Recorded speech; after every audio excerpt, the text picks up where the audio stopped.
안녕하십니까? 사도행전 강의 38번째 복음에 바르게 반응하라, 복음에 바르게 반응하라 라는 제목으로 하나님 말씀 증거하도록 하겠습니다. 본문의 말씀 사도행전 13장 42절로 52절에 있는 말씀 가운데 43절부터 있는 말씀 함께 읽습니다. 회당의 모임이 끝난 후에 유대인과 유대교에 입교한 경건한 사람들이 많이 바울과 바나바를 따르니 두 사도가 더불어 말하고 항상 하나님의 은혜 가운데 있으라 권하니라. 그 다음 안식일에는 온 시민이 거의 다 하나님의 말씀을 듣고자 하여 모이니 함께 참여하도록 하겠습니다.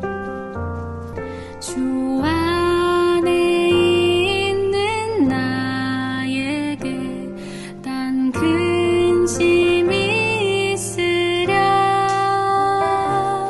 십자가 밑에 나가 내 짐을 풀었네. 주님을 찬송하면서 할렐루야 할렐루야. 내 앞길 멀고 험해도 나 주님만 따라가리.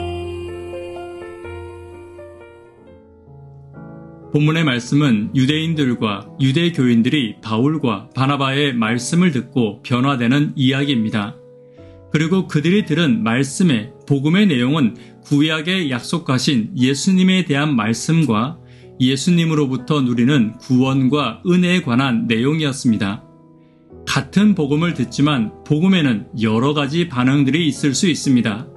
복음이 저와 여러분에게 들릴 때 바르게 반응하는 저와 여러분이 되기를 간절히 바랍니다. 첫 번째, 복음을 받은 자들은 은혜 안에 있어야 합니다. 43절입니다. 두 사도가 더불어 말하고 항상 하나님의 은혜 가운데 있으라 권하니라. 바울은 복음을 들은 자들에게 하나님의 은혜 안에 머물 것을 권하고 있습니다. 은혜 안에 거한다는 말은 은혜를 가만히 누리라는 말이 아닙니다. 그 은혜에 합당한 삶을 살아가라고 이야기하고 있는 것입니다. 어떤 성도들은 은혜를 받았다고 말하며 이전과 똑같이 살아가기도 합니다.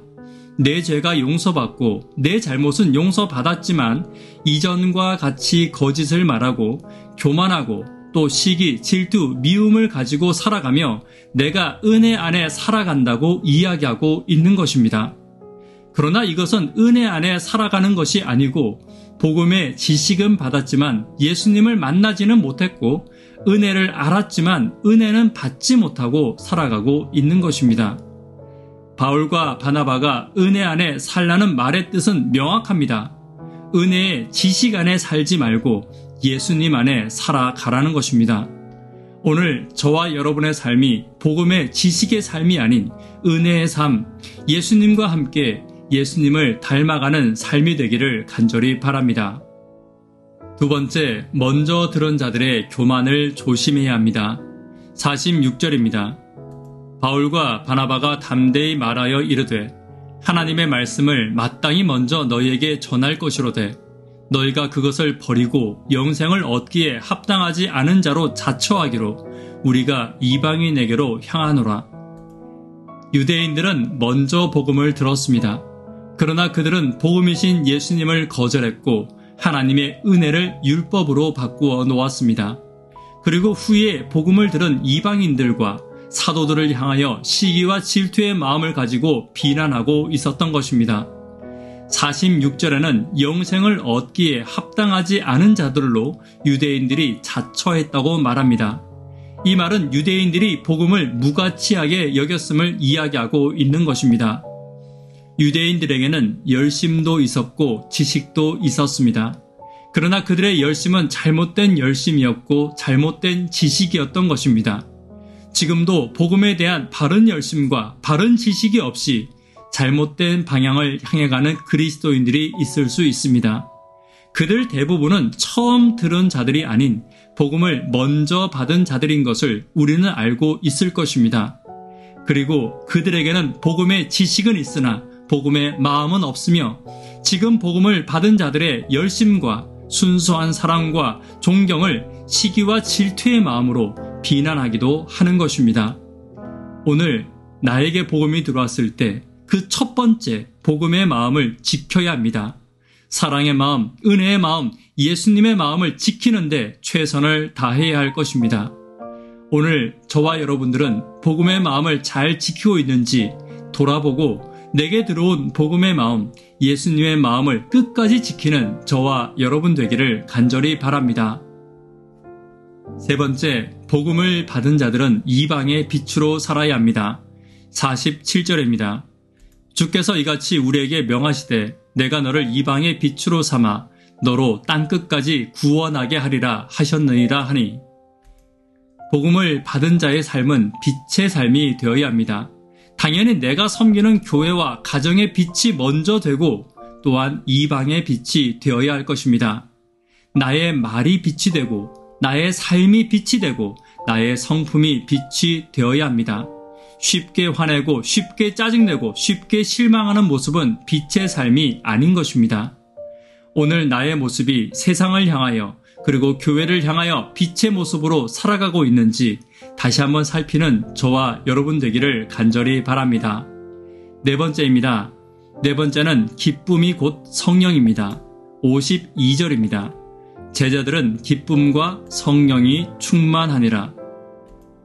바울과 바나바는 결국 쫓겨나게 됩니다. 그러나 그들은 기쁨과 성령 충만함을 잃지 않았습니다. 복음은 작은 거절과 오해와 또 핍박에 그들의 기쁨을 잃지 않는 것이 복음의 진정한 힘입니다. 복음의 기쁨은 처음부터 사람의 인정과 사람의 칭찬과 사람의 평가에 있지 않았기 때문입니다. 하늘로부터 온 기쁨을 세상에 빼앗기지 않는 것, 이것이 성령 충만한 자들의 특징입니다. 하늘의 기쁨을 세상에 뺏기지 않는 성령의 사람, 복음의 사람이 되기를 간절히 바랍니다. 말씀에 결론 맺도록 하겠습니다. 복음에 바르게 반응해야 합니다. 복음이 들어올 때 은혜 안에 있어야 합니다. 먼저 들은 자들의 교만을 조심해야 합니다. 이방의 빛으로 살아야 합니다. 성령의 기쁨을 잃지 않는 저와 여러분 되기를 간절히 바랍니다. 기도 제목 함께 나누도록 하겠습니다. 구도자들을 위하여 하루 10분 하나님과 동역하기를 위하여 기도해 주십시오. 성령 충만한 교회와 청년, 학생, 어린이들을 위해서 기도 부탁드립니다. 은혜 안에 살아가는 성도, 예수님의 성품을 닮은 겸손이 있는 성도, 이방의 빛으로 사는 성도, 성령의 기쁨을 잃지 않는 성도로 복음에 반응하는 내가 되기를 위하여 기도 부탁드립니다. 이 시간 개인적으로 기도하도록 하겠습니다. 감사합니다.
할렐루야